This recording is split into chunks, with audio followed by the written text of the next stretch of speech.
Welcome to this episode. Today, what we're going to talk about is profit and loss and how you work out how to structure a price for a product. It's a very complicated situation to go into, but it's very important if you're going to set out and run your own business, because not only does the product have to help pay for the cost of the product itself, it's got to pay for a whole multitude of things. It could be the cost to procure it, it could be the cost to create it, it could be the cost to market it. And every aspect of that product needs to be factored in when you're setting a price. So it's complicated. I'll try and run through it as best I can and give you some idea of how that's going to work. That's mainly if you're a product-based business, but it's also too if you're a service and product-based business. Moving on from our last episode, which we were talking about business basics, it doesn't go out the window. But if you're shipping something out or you're going to move something around, you have to understand what the value of that product is and the cost to the business, because ultimately, if you're selling something for a price and it's not making you money, it's costing you money. That's pretty basic stuff. But the reality is, are you factoring in all the costs when you're determining a price? And then you've got to weigh that up in the market. What's that product going to be accepted by the consumer? And what is that person going to pay for that? Has someone got a business advantage over you? And these are all questions you have to ask. So let's take a look now. Righto, so when you're moving a product, it's got to be a thought process around what kind of product channel you're going to have. Is it going to be a type of channel where you move it directly to the consumer yourself? Or are you going to go through a third party or a fourth party? And sometimes a product will change hands 3 or 4 times before it gets to the end user. Now, everyone has to consider their costs along the way. Everyone has to consider what it is they're going to cost them to actually sell that product to the next person. So obviously there's many different ways we can look at this, but when you start thinking about the product itself, there's many things that go into the cost of delivery. And the cost of delivery is the final cost it takes you to get the product into the client's hand. And so when you're trying to formulate a price that you're going to sell your product for, you have to consider these costs, because ultimately what ends up happening if you don't, you end up selling your product potentially at a loss. Now, no one wants to sell any products at a loss, because that just says I'm not making any money, and obviously that's not a good thing for a business to do. So what we should do now is have a look at different types of business channels. So if we take the direct sales channel, what you've got here is your item and you want to get it to the consumer through a direct sales channel. You sell them directly the product. Now, that means that you are the person with the product that you've made or created or grown or something like that, and you've sold it directly to the client. Now, there's some advantages to that. Obviously, it's lower cost to market because your costs are pretty low. You've got only the overheads of running your actual business yourself to make that product the way it is. You can give quite personalized service. Obviously, your profits can be higher per item because, again, all those costs are down lower, and you can control the quality better. And pretty much you're dealing with the consumer. They're dealing directly with you. Some disadvantages, though. It is hard and costly to scale up. And what we mean by that is scaling up. How do you get your product to more people? How do you reach a larger target audience if it's just you selling your product directly to someone else? And with that, you have to think about how you're going to reach your target. And if you've got a low amount of product to sell, that could be a pretty good system for you to consider. However, it relies on you to market it. It relies on you to also absorb the lack of leverage that you have. And also competition. That means other people can look at different models and actually leverage against what they're doing, which potentially could put pressure on your price. So there's a lot of drawbacks to this model, but it's a fantastic model for, let's say, someone who's just starting out as a small business, or you want to be a sole trader, or you've got something that you want to sell like a hobby farm or something like that, that's probably a really good way of looking at a direct sales channel. And also too, you could have someone making a product for you and you're selling it direct. A lot of eBay businesses have a direct sales channel, and they're generally buying it from somebody else and directly selling it to the consumer, and they've got that advantage of having those low running costs. But therefore, you do need to have a look at, are you going to warehouse these things and all that. So the alternative to that is the indirect sales channel. Now that's, you've still got your item that you want to sell and you want to get it to the consumer. Now the way we do that is we're going to sell that to a retailer, and the retailer then sells it to the consumer. So that means that your price that you're going to be able to sell to the retailer has to be lower, because the retailer wants to put their margin on it, and obviously wants to on-sell that to the end user and be competitive. So we'll probably want to be selling it at a cheaper price than what you can sell it directly, and they're going to really put the pinch on you in relation to what price are you going to sell to them, because they're most likely going to want to buy from you in bulk. So by doing that, uh, they're buying in bulk, which means some of the advantages are higher volume sales. You only have to deal with one customer. You get a greater reach, because instead of you being just potentially down at your local market, or you're going to be in one spot, you've got their whole chain of delivery that can now move your product for you. So upscaling is a much easier way. Also, too, the retailer will market the product as well. So not just you marketing your own product, they'll put out their own catalogs, they'll potentially be settling to their own database, those sorts of things, which means ultimately there's more customers being exposed to your product, whatever that product may be. Some of the disadvantages, though, you have less control over your own destiny. What I mean by that is controlled by the retailer, the person who's selling your product. Let's just say they go and find another product from another supplier that's similar to yours, like for like, and they can get a better deal from them. What do you think they're going to do to you? They're going to either screw you down further on price, or they're just going to sell to the other person, sorry, buy from the other person. And, with that in mind, your price per item is going to be less, which means your profit per item is going to be less. Your stock carrying costs are also going to be high, because, generally what happens with the retailers, they won't pay for the product until it's moved. So you're carrying all the risk. And it's a risk most people take in that sense. But what you'll find, some of the big chains, you'll notice that the product cycles tend to move quite quickly. Ever wondered why you could buy a certain product from a supermarket and then all of a sudden it becomes unavailable? Then the general reason for that is they've got the price squeeze from the big retailer. So the big retailers put the price squeeze on them, and they're just unable to keep that product at the shelf, and therefore we lose out in terms of the product that we wanted to keep, or we wanted to keep buying, because they got us hooked onto that product. So again, it's a very complicated process, but it all comes back to the price of the product.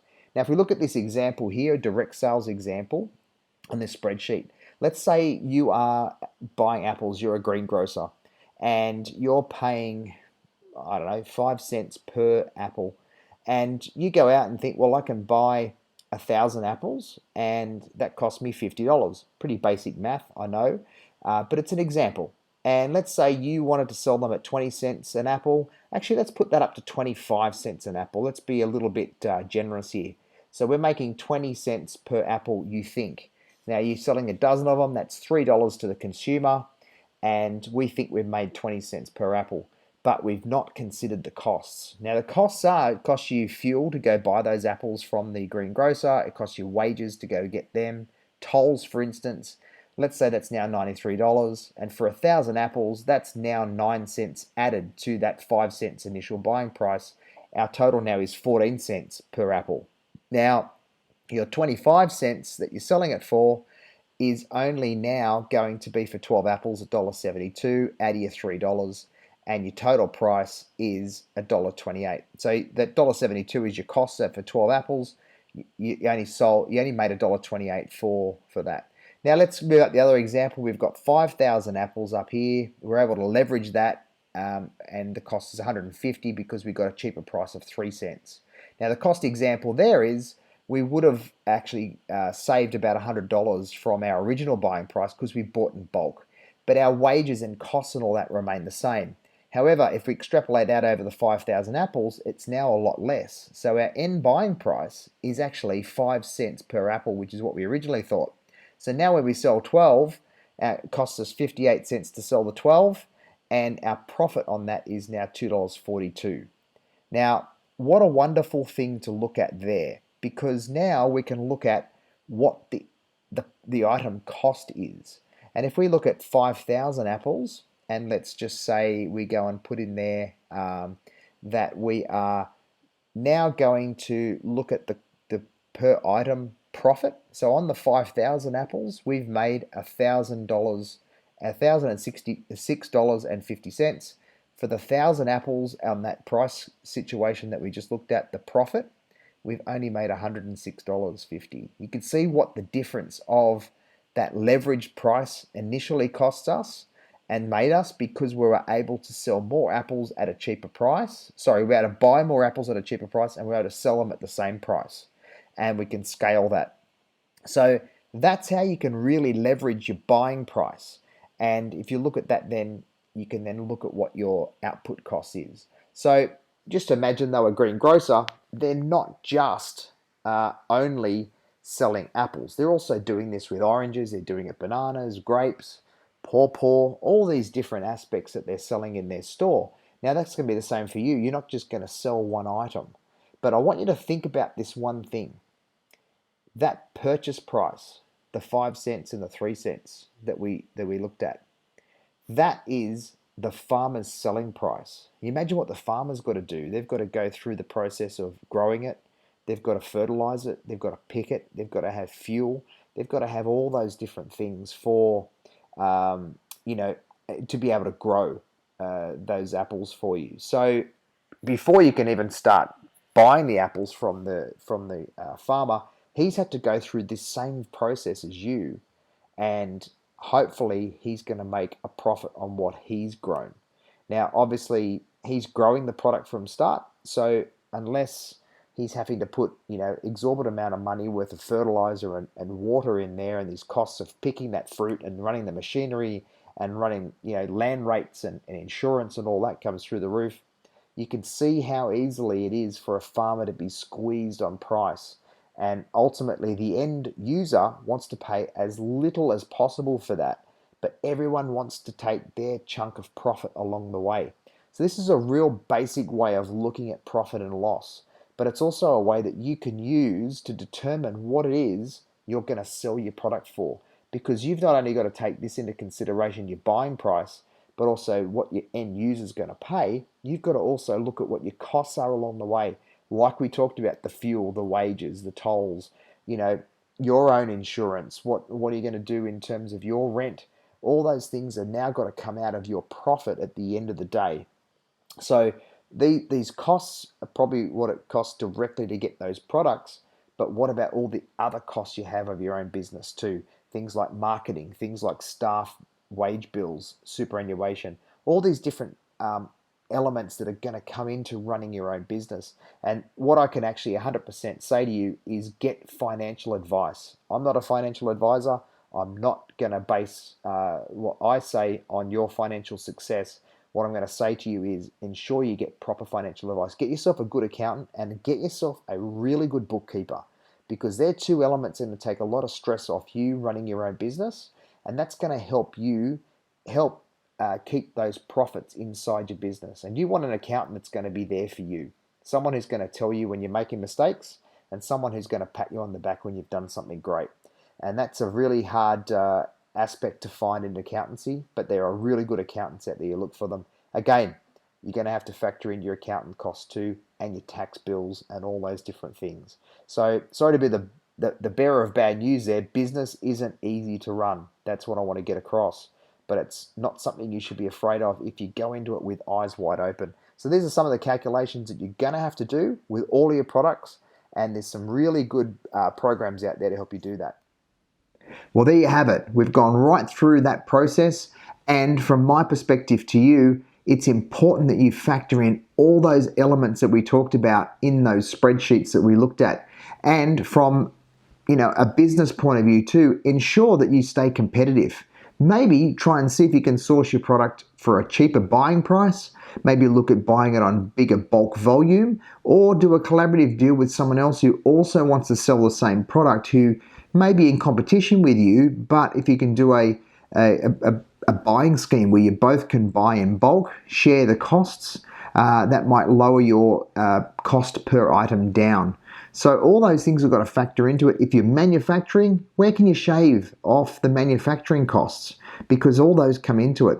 If you're someone who's going to be importing a product from overseas, a different country, that sort of thing, have a look, could it be sourced from another country, like for like product?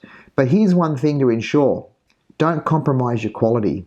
That's going to hurt you in the bottom line, because ultimately what will happen is, if people feel you're compromising the product quality for profit, they'll go somewhere else, because not everyone buys just on price.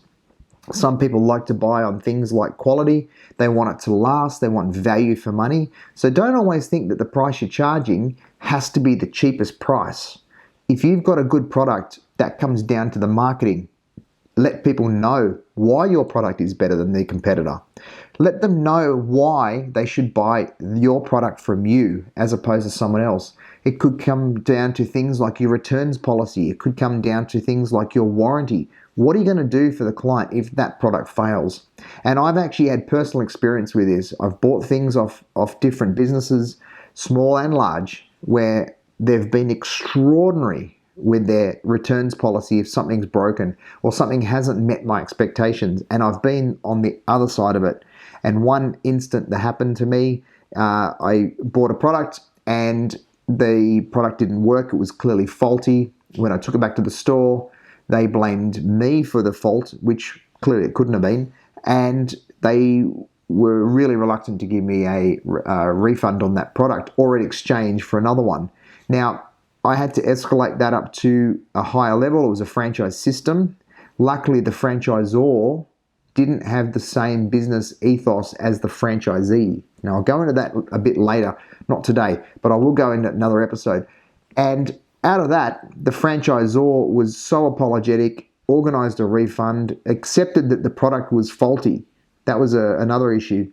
And was disappointed in how his franchisee had actually represented his business. Now, I've never gone back to that store. Now, it's not the franchisor's fault. It's the franchisee's fault. And it's their store. They've actually caused that problem for me, so I will never go back there. That's something that your consumers will make about you all the time. If someone has a bad experience, they're going to tell 10 people they had a bad experience. If someone has a good experience, they might tell 2. So ensure when you're making prices for things and you're putting your product out there, it's a good quality product and it's something that people want, because not everyone wants cheap. This goes back to the business basics that we talked about in earlier episode, and I'll put a link to that episode on the tail of this video. You want to understand what it is your clients want from you. What is it that they want to buy from you, and what product are they going to accept that you're selling, and what is the pool of people there? So if you've got a very small pool of people to buy your products from, and you go and deliver faulty or products that aren't very good, I can tell you now you're going to dwindle your client base very quickly. So build a reputation, have integrity when you're dealing with people, because ultimately that will come back tenfold. If you want a business that has longevity, ensure people believe you, ensure people trust you, ensure people will become loyal to you. And they'll do that by the way you conduct yourself. And ultimately, don't do anything that you wouldn't want someone to do to you. And that's a real core business principle. I'm going to go into business development a bit more as we move on with this program. But today, I just want you to understand how to set your pricing, how to factor in your business costs, and ultimately make better choices when it comes to dealing with your client base. Hope you enjoyed it. Please subscribe, like the video because it does help us get the name out, and come back for more. Cheers.